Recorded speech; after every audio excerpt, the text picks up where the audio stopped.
Hello and welcome. You're viewing the Citizens Journalist podcast, Mesa County Compass, that brings you the news that you can use from a different point of view. I'm Ruth. I'm Lisa. And together we are Mesa County Compass. Our goal is to create an informed, current, active citizenry armed with the facts. We will be covering what's new to you, what it means to you, what you can do about it, and provide you access to the decision makers when we can.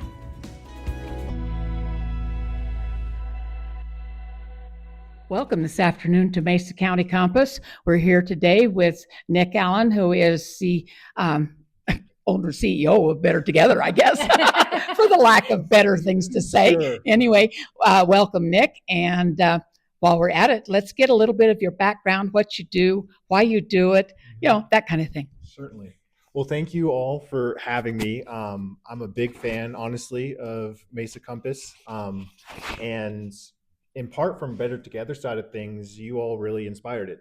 I really believe from my background, I was working in politics for a while. Before that, I was an educator on the Front Range, then moved out here, worked in politics for a while, and then some community organizing, and just saw how important it is to get people in touch with their leaders, especially the elected folks, but also just folks that know experts. You bring on a lot of people. And I thought we could just add to that with Better Together. And it generated partially out of running for school board 4 years ago. I'm now with the school district as an employee, and I really appreciate that work. It gets me back to working with kids again. But after those 4 years, or after running, I really believed that if you run, you're planning on committing 4 years of your life to the community. And I've seen some times where folks run and then they don't, which is their thing. But I really believed that I need to find a way to continue that work. And so I had the page, Nick for D51. People kept asking, wait, are you running? And I was like, no, it's just the name. And so I was like, listen, I was like, I probably should change this because I'm confusing way too many people. And so I came together, talked with some people about Better Together and just that simple belief that we all do better when we all do better. And just working on collective organizing and just really interviewing folks and just getting the public more engaged in their democracy and in the republic that we have. Okay, I've got questions. Of course.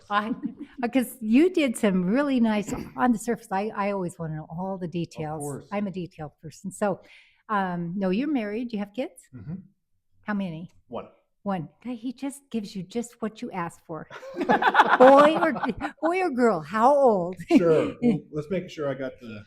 Oh yeah, that's true. Yeah, absolutely. So yeah, I have a daughter. She's 2.5, and she is an amazing singer. She very nice. Yeah, sings in her room when she should be sleeping, stuff like that.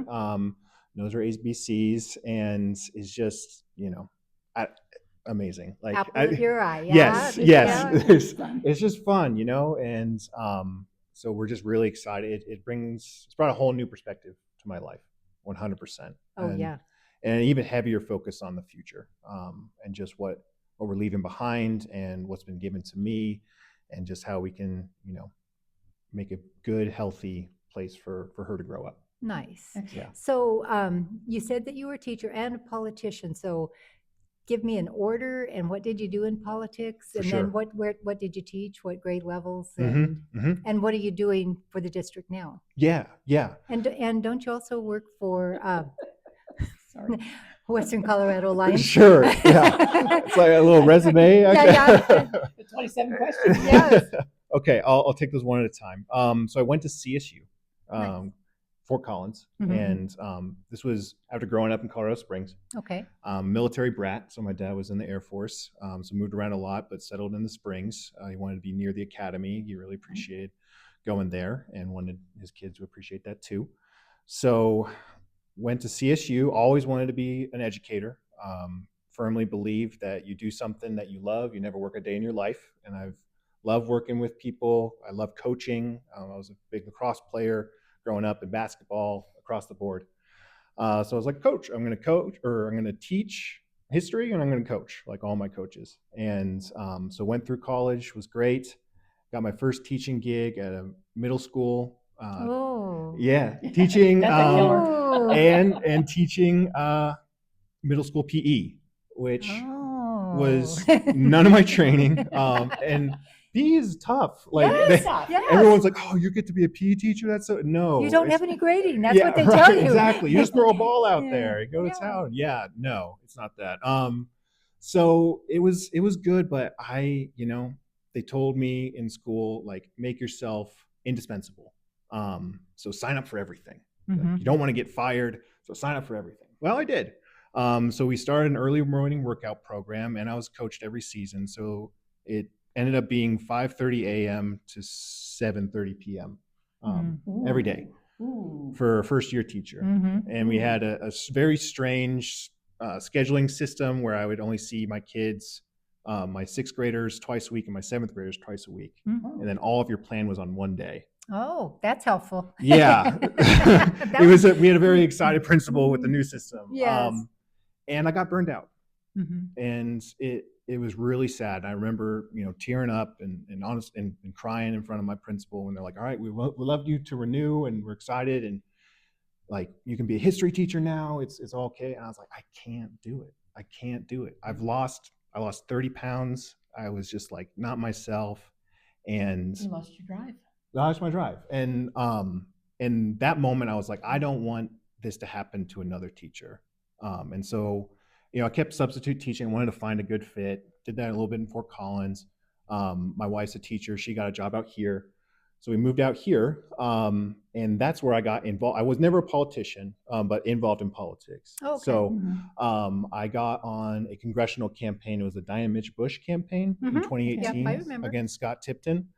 I was just like, I wasn't a Democrat. I was unaffiliated, independent, but just wanting to see, what's going on, how I can make a difference. I was going to sub and volunteer. And I walked in, they said, "Hey, we need somebody for the office. You want a job?" I was like, yeah, right. Like, I guess. I don't know how any of this works. And they're like, "All right, now you're a field organizer." I'm like, "Okay." And so, and fell in love with that because I got to still work with people. It's volunteering, as I'm sure you all know, on any campaign is an amazing way to learn your community. You knock thousands of doors. You get to find all the streets, and then first off, it's like, wait, why is 20 half and 3/4 a street? That doesn't make any sense. But it's a learning curve. It's a learning curve, right? I got to learn all that quickly, and so that got me interested. I did the Diane campaign, and then I worked on the 2019 Rec Center campaign as a field director, and then I got to be a campaign manager for the 2019 school bond campaign. So that one, it was like this very similar to the one that just passed. But obviously we didn't. But it was a really good learning curve for me too in that work. So who employed you for that? For the bond campaign?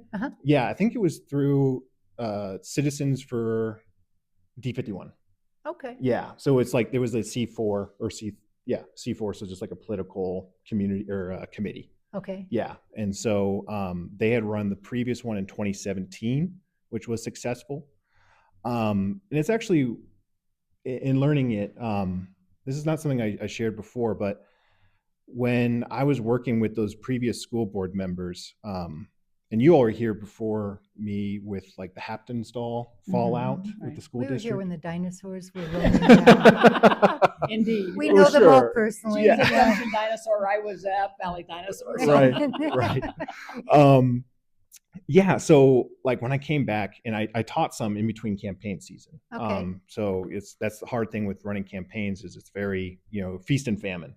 So in the famine times, I would substitute teach. Right. Okay. And I was hearing from teachers, they're like, "Man, we are so upset about this Hapton stall stuff. Like, I still can't believe the school district isn't caring about us." And then I got hired on to be the campaign manager for the bond. And I was talking to school board members, and I was like, "Hey, y'all need to still fix some of this Hapton stall stuff. Like, at least go talk to them." And they're like, "It's fine. They're over it." And when I heard board members say this, I was like, ugh, that's terrible. They're not listening to, they're not even asking, for one, their employees, let alone the families. Right. And so that really triggered something in me to get more engaged. That led me to want to run for school board. But from the community organizing standpoint, which came next, was with Western Colorado Alliance. So I had finished the bond campaign. I previously worked under them for the community center campaign in 2019, and I needed health insurance, and I had enjoyed organizing. And so I got to work on two really interesting things. Public lands, which, for those that know me, I am not a hiker. I've been camping a few times with the Cub Scouts, and that was good. But I You prefer condo camping? Condo camping is amazing. I love a good couch. I love a good couch. I love a nice AC and a little video. It's good to go. But I got to learn a lot through there. I mean, we did a bunch of like public lands work. I got to help with the Grand Mesa and Compagre Gunnison Forest Plant, like so much. And then agriculture too. And that was amazing because I got to really meet our farmers, work with them on policy. One thing that makes me laugh is the first campaign I worked on was a deregulation campaign, which, obviously I'm left leaning and most people would be surprised by that. But we have seen there's a lot of times where, governments will abuse their powers. And one thing was with meat processing. It's very controlled by large corporations that have tight connections with the USDA and can determine what products can be sold, what can't. So we helped pass the Deregulation of Animal Shares Act in 2020, 21, I think because there was the closure, that allows people to buy meat by the cut. And I'm actually going to go to my friend's chicken farm tomorrow to go buy some chicken that used to be a gray market, but now is officially, you can go and get your meat, your beef, your chicken, poultry. So just working that and lobbying and learning all these things. Eventually, I got to work 5 years with them and just really wanted to get back to school. So right now I'm an attendance case manager. So I work nice. with, yeah. We need that. Yes, yes. And we do. yeah, I mean, it's a crisis right now. And so working that, and then the other gig that I started off with is the Better Together work. That's getting formalized, and I'm working with a business incubator. And that business plan has taken a while, but we're getting there, getting formalized, and seeing where that goes. So leads to another question. Sure. Sorry. No, we're here for questions. So the business incubator, for Better Together, what type of organization are you trying to form? What type of business? Right. And what will it do? That's such a good question. Is that what you need to put in your business That's plan? right. Yeah. I've answered that somewhat. There's so many different visions, right? And that's the cool thing that I'm learning about with small business owners, just like how much their dreams are in this type of work. So it's hard for me not to dream big, but I'll start small, which is really the show, which is Better Together show. It's gaining membership. I have a Patreon just to because I'm trying not to spend too much of my own money on this. Right. Right. As you all know, it can be pricey just to put on these productions. So starting the show, getting some members, and then really trying to educate those members on local issues and things that they care about. And I really want to hear from them what they want to uplift. So right now, we're hearing from membership, and we have like 10. And that's great. And half pay, which is even better. But anyone can be a part of it as long as you give some type of labor or monetary support. And simple labor can be sending another email out to somebody, I count. But they want to hear more about housing. So they want me to bring on more people about housing. And so that's kind of the goals, and trying to work with them and set up some real organizing structure and just see where it goes from there. That's really the goal. And I'll do one more, and then I'm going to turn it back to Ruth. Yes, and I'll have questions for you too. I am a picture hog. So we went to your forum that you did for all of the candidates through Western Colorado Alliance, and you hosted. Sure. And really brilliantly run. I mean, I loved all the flyers and the questions and how everything came out ahead of time and how organized you were. So what do you do for Western Colorado Alliance for that position? Because you have that too, right? With the school district and with your other, you've got 3 jobs. No, so that's fair. I'm sorry. So I'm no longer with the Alliance. Oh, okay. Still a member, but yeah. So that official side is closed out. That chapter. Okay. But just saw some other opportunities. Especially, I got to work with our youth program, West Slope Youth Voice, for a little bit, and just really connected me back to the kiddos. And I was like, I saw this opportunity with the district, and I was like, let's give this a shot. So that portion, still a member. Still appreciate their work, and hoping to do. I appreciate you saying that. Yeah, I think. Yeah. Oh, I was really impressed. Cool. Sat in the front row. There you go. Good. Yes. Didn't get to ask one question. Yeah, there's that. But I was still there. Yes, great. And I'm going to turn this over to Ruth because we've only got 2 mics. So here you go, Ruth. You get to ask, or he can ask you something. I'll let you ask me All because right. Lisa's already asked my Sure. questions, so we're good. Okay. Well, yeah. So again, as I stated, and I'm not blowing smoke here, like you all really did start me off on seeing this and like wanting to at least follow suit in some ways. What got you started? Why did you start doing the show? Why did you start Compass? And is it Mesa County Compass? Or? It is Mesa Okay, County Mesa Compass, County. yes.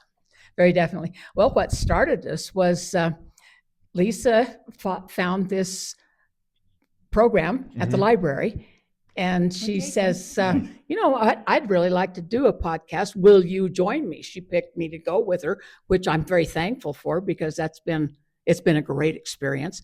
Then we decided that we could do this thing and we could really make a difference. And that's what we wanted to do, was just make a difference here in our county, and in our city. We started out with Andrea Heights when she was first running for school board, and just progressed from there. We try to do a weekly podcast, and it's been fantastic. I've learned a lot. Yes. Yeah. Learned a lot. So how do you decide on who you want to bring on? It seems like you have a pretty good wide range. It seems like you all are willing to interview whomever, especially the candidates, which I think is so important. But yeah, how do you go about choosing? Well, we just actually whomever we can find that will come on, basically. But no, we do like to interview the candidates. We like to interview as many people as we possibly can on both sides of the aisle. That's a primary goal for us, so everybody can hear the story from each and every person that is out there. Because what you see in the papers, what you hear via gossip lines, if you will, doesn't always paint a true picture.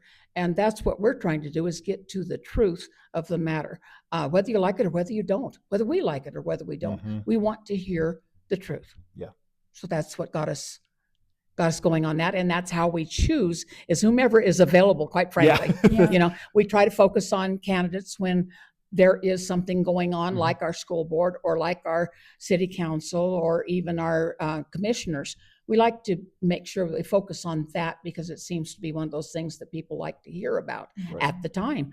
But then Big topics. main topic. It's a big topic, that it's like the 29, like the 29 road project. We had Scott and we had Cody on different sides, and why we should have 29 Road Bridge, why we shouldn't have, the bypass and all of that. So a lot of times it's looking in the paper and going, I didn't know that. Who did that? When did they do that? Well, and that's the same thing with Sean Pond and Amy Tucker. That same Dolores project was something that was a hot topic. So we decided we better get a hold of them and see. And we didn't get some of the others we wanted to come on that were on the opposite side, but they view us somewhat conservative and they don't necessarily think we're going to treat them nicely. And that's not the case. We do like to try to be fair with everybody. But sometimes I get a little feisty. She does get feisty. Yeah. That's okay. That gets you views too, But you didn't do that. You just listen and go, and I'm going, where'd you get that information? I don't believe that. Yeah. No. Well, thank you. Yeah, I think that's the same goal. I've had a few people that have respectfully declined me, and I get that. I think they know my background, but I really try not to have the show be that way, especially with elected officials. There's usually I really want the public to hear from them, to know them. I really try and push for people to join live so they can send in messages on the chat. I will always read those, as long as they're not too crazy, but respectful, right? Right. I'll read them to the candidates. We have a town hall coming up with Laurel Cole and Cody Kennedy, Right. which I'm hoping for good numbers on, because I want everybody just to get really that touch point with their elected officials. And I do like to ask one spicy question during an election season, just something, I'll find something that we disagree with any candidate. And Scott and I've seen Scott on here several times. I've known Scott since I moved here. It's great. But, when I had him up, I was like, hey, why were you willing to give a deal to Costco? And in my view, I've always been believer in local, hyper local. If we're going to give a tax cut to a larger corporation, could that have gone to a smaller business here? Those that are already invested here. I had that here. problem with Richmark when they came in, and they're a different organization, and we're giving them, well, no, you don't have to have parking in yours because we want to give you this, and trying to make it affordable for them to produce it. I'm like, then it doesn't need to be done if you have to supplement that in order to entice them here. The feasibility gap. Yeah, it was fun. Before I left the Alliance, I got to co-work with another organizer. We started a Just Housing group. We had done a big, deep listening push, and we were there that night. It was I think we got out at 12 o'clock at night for the Richmark vote, and which makes me laugh because I know sometimes people are like, "Oh, you're a liberal. You must agree with Mayor Stout and Mayor Herman," and they don't. You're always welcome on my show. I might not be their favorite person because that night the Just Housing group did awesome. We were there because you're exactly right. We got had as a city. They took $2.2 million out of our community, brought it to Greeley, and then they gave the city of Greeley $8 million for affordable housing projects, which turned out being market rate. Well, here for Richmark, yeah. And market rate for a studio, what, $1,400 now or something like that? Right. We're not building places for the people that live here, and that's what got me so frustrated.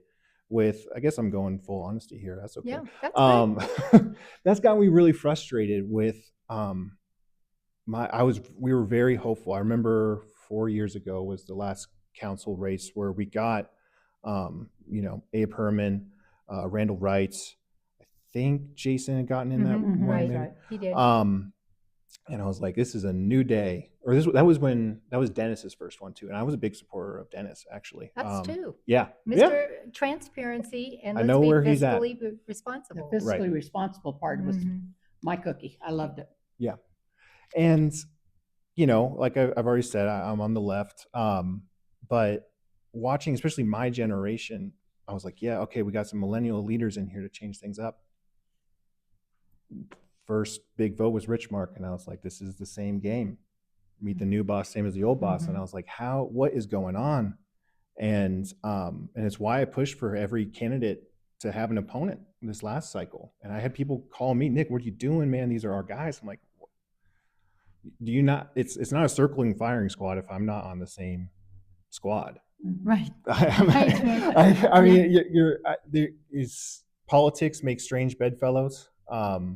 But if you care about the people and if you put local people in the community first, you're always going to have my back. 100%. Your vote. Yeah, my vote. And I think there is some debate on what does that mean to put locals first within it. But there's no debate when it comes to handouts for outside organizations, for not building and prioritizing those that live here. How we do that is up for debate. But if you don't start with that one standpoint, that's where you're going to run into issues. So you had that with Ben today too, and Ben saying that what we need to do is get the city out of the way to be able to make things more affordable to build. What did you think of that? I think he's right. I think in 2 points. I mean, that's why we want to dive more into housing and Better Together. But, you always got to look inward first. And so I've heard that from a lot of folks that we just got to tighten up our systems, that, time is money for these builders. I do think we have some disagreement, Ben and I, and we do 30-minute podcasts with folks. Yeah, we do 4 hours. Yeah, right. 7 hours. Right. However long they want to talk. Yeah, that's good, right? And I can talk. But, so I wanted just to kind of get his thoughts and make sure the community knew it. And then hopefully we can sit down again, or we can have them for a town hall, which are an hour, and the community can ask. But I do believe there's a bigger role for the government to support that housing. I have a mentor that I coached with in Fort Collins. He owns a big construction company out there. Last time I asked him, I was like, "Can you build a house for $200,000?" And he just kind of looked at me for a while, and he's like, "You can if you are given the land."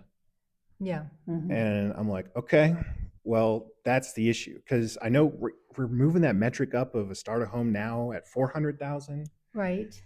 I bought my home for 250 5 years ago, And it was a stretch. and it was, and I have, a lot of privilege with generational wealth. My family had houses, my grandparents had a house, like all that plays into it for sure. That house, do you know how much is worth now? $350,000. Yeah. Okay. Yeah. I put some mulch down. But that's it. And a Right, couple it extra has- rocks they have too. appreciated But it tremendously. it's there's something seriously broken right now, and that's hard. And I get where Ben's coming from when he talked about, and I liked his idea. He was mentioning like deed restrictions on, okay, if the government steps in and helps, should that person be able to sell like my house for $100 profit, $100,000 profit, what have you. I like his 5% increment idea. That makes sense. And the big thing with, just trying to get people into those homes to have something that they own, that, it's frustrating to pay. I saw yesterday or the day before a tiny home, right? Like 250 square feet or something like that. Could you live in that? Heck no, I could barely.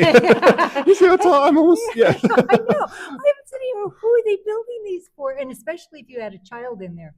Yeah. I mean, you have to put everything away all the time. You can have one toy. Right. And don't play with it outside. Yeah, you got to put away immediately. Yeah. We as Americans are very spoiled. I think they're, foreign countries are not that way. I mean, they put them in 700 square feet is a big place. Sure. Yeah. If you got a flat in Paris for 700 square feet. We don't live there. I know, but we are very spoiled as a U.S. citizen. You now see. Okay. I don't disagree. There's definitely some great things about being an American here. And for this tiny home example, it's in Hayden, right? So in between Craig and Steamboat, $1,700 a month rent. Yeah. That's more than my mortgage. Right. That's what for renting a tiny home. That's way out of line. Yeah, it's impossible. So I'm on board to hear everything. My concern, and maybe this is a question to you all. My concern is there's this push, and it happened even under the previous council, and we called it out at Just Housing, was this theory of any housing is good housing, that if we build $1 million, it'll be okay because somebody in a $500,000 house will then move up to the $1 million. Right. And Heard that. So trickle down housing is what I called it. And they're like, no. And they're like, no. I was like, no, this is sounding like some trickle down housing. So I don't know. Is it all hands on deck, or is it a prioritize that affordable? And I'll hand the mic back to you. Well, I agree with Ben to a large extent. That you want to make it as quick as you can, because we've heard those 18 months and you've got your land and nothing's going anywhere. Yeah, you can't get the And permitting. I also think a lot of the state regulations need to go bye-bye, because I don't know about you, but we couldn't afford an electric car. It's just not affordable. And if you say every single house you build has to have an electric car outlet, and it's going to be $5,000, and you have to be so energy efficient that the house actually can't breathe, you need to stop with the regulations. I think people can use some common sense. Because frankly, I don't believe in climate change. I know that you do. Mhm. And I sit there and I think, God's in control of the climate. Mhm. And he said that as long as the earth exists, there'll be summer and winter. And do I believe in pollution and those sort of things? And do I believe in conservation? Absolutely. I think it's really important. But I think you can get to the point where it doesn't do me any good for the planet to be here if I have nothing to live in. And so, I think you need to look at the costs and say, what makes sense? I think we've lost all common sense and said, and can do we have to say, well, everything has to be to the same degree? Because I want a safe house, but do I care if it's, just exactly like this, so it's never nobody's ever gonna get hurt because of the way I had to do the steps. And so that's me. I want people to be able to afford the house. And I think that would help. And I am one that does not believe in deed restriction. I don't think that that is the American way, if you will. I think that it's just part of the economy, that if you can make a profit, do it. Not necessarily off anybody's backs, but your house is worth what somebody's willing to pay for it. And the deed restrictions limit that, and I think it's wrong. And one more thing I'm really concerned about is, like you don't have to start out at the top, but if you're starting out at the bottom, say in a mobile home, the cost of rent for a lot is ridiculous. And I don't know I like the idea of them being able to buy the park. Yeah. I thought that made a lot of sense because when we started out, our first house was a mobile home here, and it was very inefficient. So our rent was $150 a month, but then you had $300 a month in utilities and $150 at that time for the park. Right, yeah. And you're going, well, that's really expensive, but your credit isn't good enough to go out and purchase a house, and you don't have the down payment. So, and that's what you're looking at today. My daughter just bought a mobile home because she had recently went through a divorce, and this was her way to find affordable housing. But the lot rent is $720 a month, and it's a house payment, or to me, it would be at least half a house payment. And it's just ludicrous. Yeah. No, I do love that too, with the hopefully being able more, RV groups can purchase their own. Like that's so cool, especially that kind of, I think it's called right of first refusal, where if the owner's looking to sell, you have that opportunity to purchase. Yeah, I think, when you mentioned the deed restrictions, it's something that I bat around a lot when I was working in ag, because agriculture, ag land has a different tax status. Exactly. And we are dealing with a lot of farmers that, are afraid of, losing ag land. I mean, there's millions of acres that are lost every year, right? And just some point, we know who owns the most ag land in the United States. Do you know the one individual? It's don't help me. I won't. Bill Gates. It's Bill Gates. Yes. I mean, as you age, you go through. You have to go through their names and go, okay, now I know him, and his wife's name is, and they have 3 dogs. And right. Yeah. Exactly. I know the dog's name. What's the kid's name? Yeah. I do that now. I call my I have a dog too. Yeah. Oh, good. Yeah. I have a dog too. Nice. No. Oh, had or have. Oh, have. Oh, okay. Gotcha. Best dog ever. Nice. I have to agree with that. I don't have a dog, but I got hurt. Fair.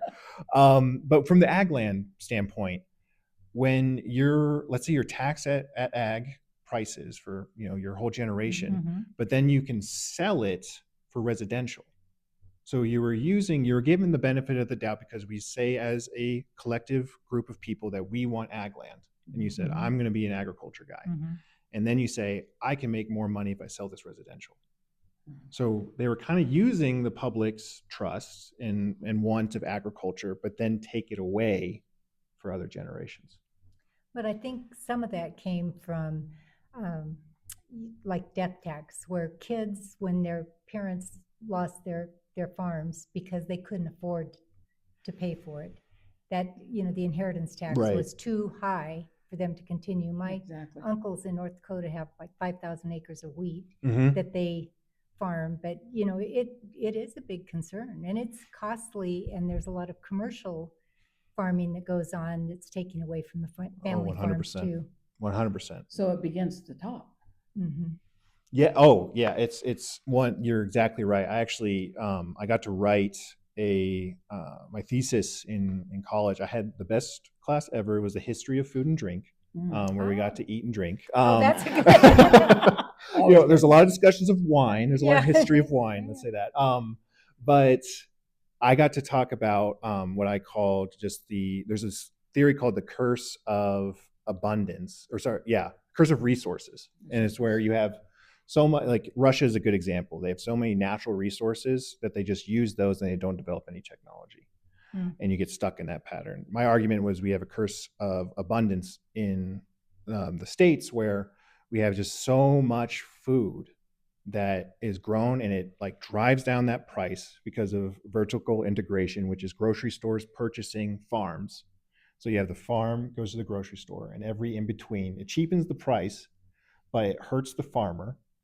It gives the customer a little bit better deal, but hurts that generational farmer because they no longer will own their farm. The farm they used to own is now leased to them by Albertsons or whomever. Right.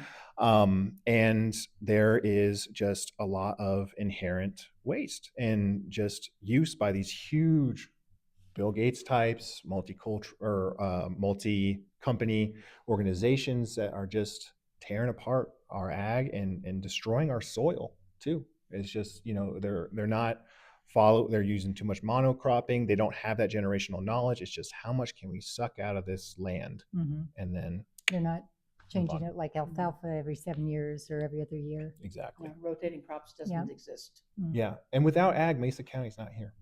No, and we need to protect that. Yeah. And keep it that way. Right. Well, another topic I know that too, because I've got one that's really close to my heart too, that's close to you, is OM Pool. 100%. Oh my gosh.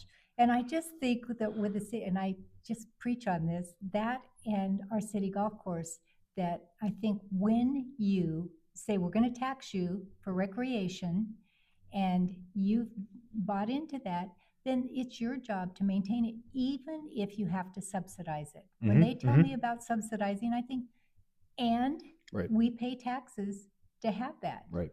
And that is a benefit of belonging to the city. Either take away the tax, don't provide that, or subsidize it like you should and make it affordable, because what kind of life is it without Parks and Rec? And I feel like Orchard Mesa Pool and Lincoln Park Golf Course, they've just said, right, we're going to put that under general maintenance, or somebody will take care of it maybe. Maybe. Yeah, So- maybe. Big maybe. So what is your opinion of that sort of thing? Yeah, I mean, I think it's a discussion too in regards to where I hear a lot about like wants and needs. And I think when I was watching you all were interviewing Ben and Scott, and I think you said something around the lines of like, I'm tired of people telling me what I want or what I need. Yeah. Exactly. Yes. Yeah. Yes, 100%. Like that's what this whole thing's about, is the people have ideas. We have our thoughts and feelings, and those should be heard and executed on. And so when it comes to something like Orchard Mesa Pool, especially, where I get such at a loss is we agree, and I think we represent a pretty diverse political spectrum here. Do. Yeah. and there's this full agreement, and it's even from council members. Everyone I've heard pledge, minus Miss Stout. I've not heard her make any comments in regards to the pool. In the positive side, but I'm happy if it changed. But every council member said, we want to find a solution. And then when we say, okay, where's the solution? Let's find it. The city is nowhere to be found. And I'm excited for Michael Bennett. I think he's going to bring some good dynamics. But when I asked him at a coffee, I was like, hey, what are we going to do about the Orchard Mesa Pool? His answer was, you show me where $6 million is. My retort to that is, you're the one with the degrees. You're the one with the hundreds of staff members. You find where the $6 million are. Right. What's a frivolous project that we don't need? Right. We've got a few of them. Yeah.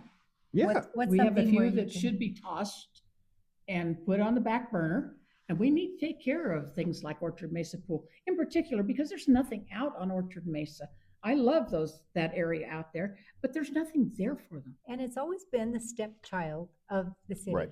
It's It's I been a don't stepchild, yes, yeah, exactly. I don't understand that, and the upper end of North Avenue too. Mhm. It's just like, well, Right. we won't, everything down around the Right. college is going to look really nice, but you get farther out and it looks like East Colfax. Well, I think that's probably, you probably hit it right there. I think it's probably the college. They want to draw, they want to make it look nice and tight, and get some more people in, which understandable. But yeah, what about the people that?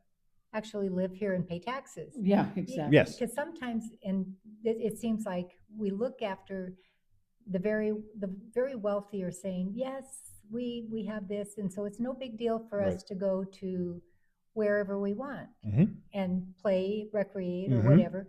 And then the very, very poor either aren't using it, can't use it, Right.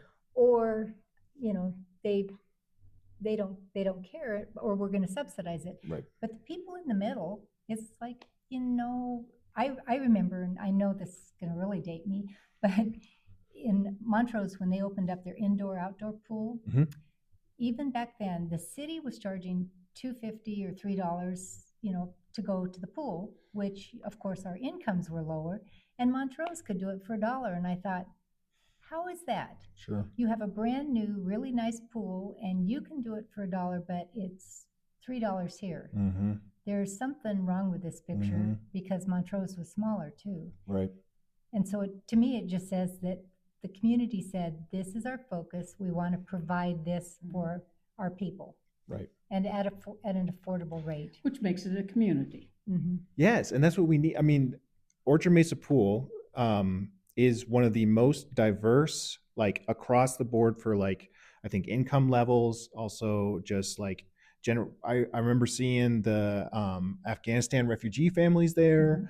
I'm always hearing like a mix of English and Spanish and just like community, everyone in Orchard Mesa. And there is no doubt they are not being truthful if they say the new rec center will be enough and that they can go there. That I know there's going to be people that were swimming that will stop. They were recreating and they will stop if we close down Orchard Mesa Pool. Well, and the problem being is that because the people are in a different economic scale for the most part on Orchard Mesa, they're not going to be able to transfer to the new community center. It's going to be expensive. The buses don't run the way they need them to run. You're going to send your kids out on their own on their bikes? Yeah, on their bikes or on the bus even to go back and forth to the new community center. I don't think so. Not my kids. Not mine either. Not mine either. My daughter, when she gets of age, she'll be able to ride her bike there to Orchard Mesa Pool. She's not going over North and Patterson. Right. Mm-hmm. Right. Yeah. What? Yeah. Exactly. And if you have to ride with her, we've defeated the whole purpose. Right. Yeah. I want her to have that, an independent. And again, going back to the beginning of like, what did we have? What opportunities did we have? And the whole point, my understanding growing up, is you're supposed to give something better to your kid that you had. And my parents were able to provide that for me. But it's really scary when you look at across, demographics. My mom at my age was making about not twice as much as me, but probably like 75% more than me. And we see this across the board. There is just that gap between generations, but also just the inequality just keeps growing and growing and growing. And the sucky thing is, sorry, the tough thing is, that's not really cussing. But you all are so nice and just. Oh, you don't know what goes on behind the Hey, scenes. fair enough. I wouldn't let my kids say that. I did, and I said, that sounds disgusting. The tough thing is, and where maybe I'm trying to target things, is that it's happened. My first president was Bill Clinton. And that has happened with every party. That gap just keeps growing. That debt keeps going up. And that's where I'm like, hold on, who's in charge of this thing? Is it the people, or is it the people that, were placed there? And they were voted in, sure. But that power is just continuing to insulate. And they call it the uniparty, but I mean, there's some truth behind it. And that's why what we're doing is so important, because it's trying to get people to take back control Right. of because it's government of the people, for the people, and by the people. Regardless of what party you're affiliated with. Right. And so if they're not informed and engaged, because that's what we started our podcast. We wanted to create an informed, active citizenry armed with the truth, because sometimes you have stuff that just flat out isn't true, and you go off all angry about it, and then you find out, oh, well, maybe I should have checked it out a little bit. Sure. And that's being humble. And I think that's something that I work on too. Sometimes, if I'm proven wrong, I need to be upfront about it. And I love that portion where you're talking about the truth and finding fact and being okay when you're, proven wrong. And, We don't like it. well, no, of course, no. I thought I was right. It's supposed to be right. But I think close. Yeah, it's close. I think that informed citizenry is so key. And there's a term in organizing as well, is we don't educate to organize, we don't organize to educate, we educate to organize. So you don't get people in a room just to educate them. You educate people and then bring them to an actual campaign or task, or here's what's going on with Orchard Mesa Pool. And one thing that we're trying at Better Together is this thing called Power Lab, where we're going to do small little lessons on organizing and how to interact with your government. So first one coming out, speaking of editing, has taken a while, but coming out on how to do a Quora request. I saw that you were doing. Yeah, I said I was like, it's coming out soon a month ago, but it's coming. What I almost forgotten. I'm sorry. It's coming out. But we're all waiting for it. Yes, we're all waiting for it. I'm building up anticipation. That's the goal. There you It's go. not the editing; it's the anticipation. But yeah, it's coming out, and it's very simple. And the city actually has a sweet platform on how to do it. And so, what a better way to see the truth, right? Right. And exactly. But the cost of the Quora Well, is something different. As long as you get different people to do it, because it's $30 an hour per individual. So if you did one Quora request that wasn't too involved, and I were to do one, there's no cost either. Right, one of us. exactly. And you get so many a month too. Right, you get the first hour free, but yeah, after that, so like the Orchard Mesa Pool, and I'll bring this up in the video, but it costs like $45 to do that, which is like, ugh. And this is not following my don't spend money on this project goal, but but it's interesting information. And the Save the Pool said we'll back you up on that cost, so that was really kind of them. But yeah, it's just so important to get that information out. And when cost is a barrier, or I don't even know what a Quora request is or how or whatever, if we can just educate people on that. I don't even know what I want to know. Right. Yeah. Well, that's the first step. How would you ask what I want to know? Right. Yeah. No, and that's a big thing too. And you can kind of see it in our council members too sometimes. I don't know about current. I haven't been seeing them yet in action too much. Actually, let's talk about 4th and 5th Street after I finish this thought. But okay. That's good. I know. They're going to be like, we're still bringing that up. But yeah, you can really tell someone's knowledge by what questions they ask. And I think, and if you don't know really a question, still just ask something, because you just got to get that thought rolling. That feeling out. Exactly. Because I know there are times when I think, I don't know what to ask. And then I talk, listen, and it comes. Yeah. And they're people. I think that's the thing of like, they're just people. Yes, they sit up on a dais, which I'm not a fan of, because it's like, okay, but I like the school board. They're all at the same level with us. They're just people, and they have titles, but those titles go away eventually, and they're still, and they're just the same as us. That's right. So yeah, 4th and 5th Street. Where are you all at? What happened? I know there's a lot of passion. I think I saw you speak at one of the council meetings, and I thought it was awesome. So what do we do when, we push for something like that and you don't see it happen? How are you all feeling now, and what were your thoughts like leading into it? Well, Go ahead. I hate to start, you know that. But my feeling is that we need to go back to exactly what we voted to have done. We need to stop the project and relook at everything. I mean, it isn't as if we are against change. We're not. But what has been pushed upon us has been something that not everybody knew about, not everybody voted for, and I think we need to start all over again, get the public involved, get the ideas flowing from the general public, not just from 4 or 5 or 7 people, Know and how much it's going to cost. and how much it's going to cost, yes, and put all those facts and figures in front of people and let them decide what you're going to do with your city. Mhm. Well, and I was surprised that I didn't know that a lot of those ideas actually came from the Downtown Development Authority. Have you read their, I can't remember, Vibrant Together? Vibrant Together, I think. Yeah, it's we're going to open up a whole new can of worms here, you know. Interesting. Okay, It's- no, I've not heard about No, this. it's just, so it's wonderful if you're affluent.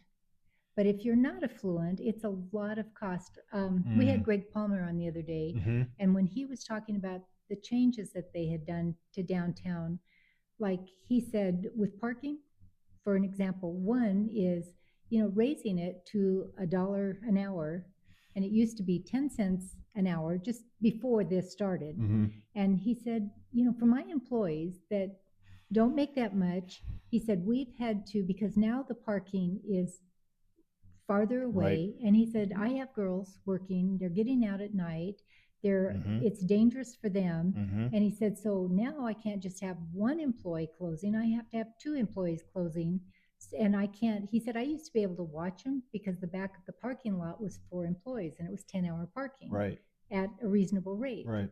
And he said, so, it's hurt me as a business because it's costing me more. It doesn't mean my patronage is increased, but in order to keep people safe. In fact, decreased. Right. And he said by closing off all of those the parking lot and only having one way in, that impacted them a lot. And older people, I know you can't believe this, but they have a hard time. Sometimes it's walking to the kiosk. And if you look at Brown's shoe store, older people have problems with their feet. So that's why they go there. And so they're going, I don't get all this. I have to go over to the kiosk. I have to figure out where I am. It's asking me if I'm on the right or the left and how I'm going to pay. And they'll just say, I'll just go somewhere else. And for the demographics of our community too. Like, it's, I had somebody say like, yeah, we got the little scooters, but what about some more like mobility scooters? Right. Like, right. Because you see those and you're thinking, I have never seen anybody over 45 riding that. No, I'm scared of them. I did it once and it was not a good experience, but I can understand, but yeah. You see your thing, and I'm always telling my problem is the parallel parking. Oh my God. I do not want to. I don't don't think anybody. Side parallel parking is insane. Yes, I agree. I don't know. It's a Rubik's Cube and a half. So yeah. Right. So and that's normal parallel parking for me, but yeah. It doesn't matter which side we're on. I'm right. equally deficient on both sides. Yes. And I just see them and I panic. And then when you head it on 4th Street and there's people behind you going on, come on, get out of the way. I'm the traffic. This is almost designed for me to be a traffic barrier. Yeah, I mean, it just seemed like it was kind of the thing I felt weird about during the last election was I was pretty ambivalent about 4th and 5th. Like, I can understand like why people, like we just talked about now, parallel parking's a mess, and like, getting to locations is frustrating. I was just like, oh, park farther away. Like, okay, like, I did like that slowed things down. I think that was good, but that turning left and everyone always rushing over to right, on the 5th, right across the 5th light, that was a mess. It just like, I guess it was tough for me because such a big issue, and then to kind of be back and forth on, but I'm hopeful. In talking with Ben today, I do understand. I do kind of like that compromise. We'll see how it plays out, at least for that, more the residential past north with where it's just got the Crest Grand, thank you. Yes, Mhm. yeah, past Grand. Yeah. Yeah, leading up to North. Except they could take out this right by the library. I don't that- like it right That here. is scary Because by the it's library. just even up one block, because you don't, it's businesses. Mm-hmm. You know, you got 970, and if Well, they and- just go up one block, You've got You the feel church better about across it. the street Yeah. where so many people park, True, true. youth True. groups and whatnot use that, and they go across to the library. Well, that siphoning all that 2-lane traffic down into one there is just not a good fit. yeah, and it's the same type of thing going around those ballards to turn into places. And that hasn't really gotten to the more residential spot at that. Not yet. Yeah, No. true. No. Right. Yeah. You've got another block before Right. it does, Mhm. and Lisa Right, and I right. both agree on that. The next block up would be a lot easier to siphon down to one. Because you've already gone to your business or whatever. Yeah. Exactly. I don't know. I see a lot of stuff around like getting into Junction. High school is tough. I can imagine that. So Mhm. that'll be big to play with. I don't know. Crazy. Yeah. Early morning is crazy. Yeah. So I think to your question or some of the comments, just overall, the thing I'm always asking now is who is this for? Benefiting. Who's this for? Yeah. Yeah. Who is it benefiting? And I think that's where you're talking about the DDA plan. It's like who is this for? Mhm. You know, is it for the people that are here now or the people that they want to be here now? Right, and at what income level? Mhm. Because it's fine, you know. I think it doesn't always have to be shiny new. Right. And that was the thing, going back to the Orchard Mesa pool. Exactly. When I was researching it, I found 130-year-old pools, municipal pools in Colorado. And I'm saying, Works for them. I'm saying, well, they seem to have been able to maintain it for Mhm. that long, and you know, across the nation, and they were kind of, you know, like a historic place. But I mean, they were fully functioning and not bad. That's the story of all of our city, though. Take care of what we have and make it nice. Don't just And it put won't it aside cost because as much. it won't cost as much. And yet you turn around and you look at Whitman Park and they're looking at putting $5 million into Whitman. Yeah, that's been a mess. Mhm. I just don't understand. Yeah.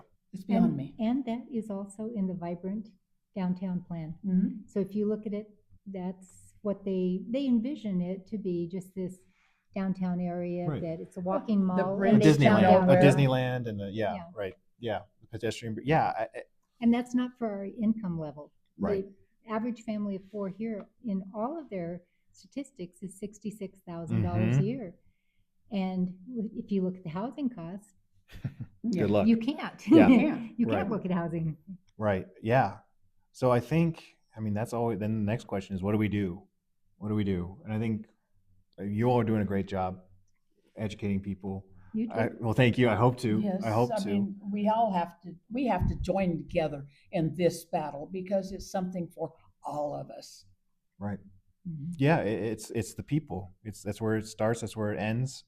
That was the basis of why we rebelled against a king in the first place. exactly. Was our voices weren't being heard. Taxation without representation. Mhm. And That's those parking meters. No. yeah, right. Yeah. Are we being? I'll be honest. Like, I mean, I'm a block away from the city, right? I'm county resident, which has its benefits for sure. It does. However, I pay the sales tax is crazy, and I'm paying. That feels like they're like, oh, don't worry, outsiders pay that tax. I'm like, I'm a block away. I'm not your neighbor. Like, Yeah. this is crazy. And you pay the sales tax every time you go to the store. Right. It's not like they say, oh, they used to though. You used to, at least on big items. Mhm. You could say you're living outside the city limits, but I don't think that's the case No. anymore. No, it's not anymore. That's why, like, whenever I go in front of council, I say, hello, I'm a county resident and a city sales taxpayer. Here to talk to you about. That's exactly right. I don't belong in the city proper either. I am on the outskirts. Eventually will be a part of the city. I know that. Mhm. But at this moment, I'm not. But everything that they do downtown affects me. Mhm. Right. And that was the one thing that Greg said too, is that the Downtown Development Authority, when it started, you know, it was to improve the facades of the buildings Mhm, down there, mhm. to improve the property value so it didn't disintegrate. Right. And great. But he said now that Downtown Development Authority keeps reaching extending its what's downtown. And then it picks up their mill levy cost too. So, Yeah. like the library has to pay some, and because now they're in the downtown. Oh, and- really? Yes, Mhm. yes. Yeah. They take some of their tax, yeah. Are you learning something? I'm here? learning. Yeah, exactly. Yeah. This is, and it's, yeah. It's on our podcast. Right. Nick. Yeah. It's the last episode. I haven't seen the Yes. last. I got started on it and they were talking. I think it's good. So yeah, and- I'll and finish it's it 4 up. million years long, and so No, it's people go, great. I love it. I love it. I mean, put it on at work, just in the background. It's good. Yeah, I think it's sometimes it's just expansion for the sake of expansion. It's projects for the sake of projects, or to put your name on it, or to feel like, and it's really about taking care of the people and their wants and their needs. That's right. We don't need legacy project. Right. Yeah. We want a pool that's right. already here, that already exists. Right. yes. And we don't care if there's 2 of them. There can be one out there and one over here. That's great. It's fine. We're big Yeah. enough. Right, yeah. We should be allotted 2. Right. We're growing, and it's like, does there need to be 5 pools at the new one? No, but that's the way it is. But let's at least keep one on the other side of the river. Exactly. Mhm. Yeah. Anything else? I mean, You're so fun. Oh, well, thank you. No, I enjoy this stuff. I think, this is the magic. This is like, I fell in love with community organizing. It's something that I still even get to do in my job, like with attendance. It takes a community to get these kids to stay engaged in school. And so, yeah, this is where the power is. It's in the hands of the people. It's just, there's so many of us. It just takes some organizing to really get things forward. So stuff like this is really important, and it's appreciated. It is. Well, you've been watching Mesa County Compass and Better Together. Yes. Yes. And this is the truth as we see it, the facts as we know them. You decide. Thank you, Nick. Yeah, It was a thanks. pleasure. Thank you all. Thank you.